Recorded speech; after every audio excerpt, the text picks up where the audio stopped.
friends, today we will learn the recipe of lemon pickle. Wash lemon and chilies. Wipe them with a dry cloth. First of all, cut the lemon. Cut the chilies as well.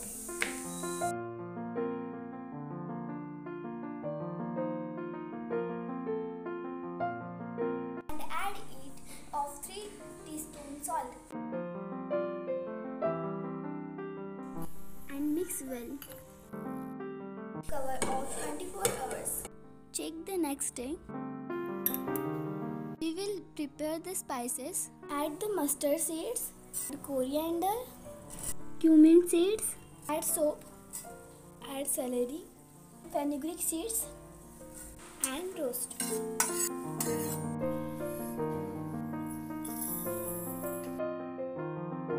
Grind all the spices in the mixer and add them.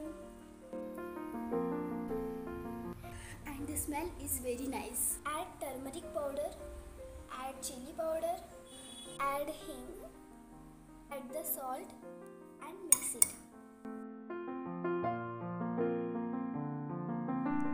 Add the hot oil and mix. Keep it in a glass jar. Keep it in the sun for 3 days. And it is ready. Thank you.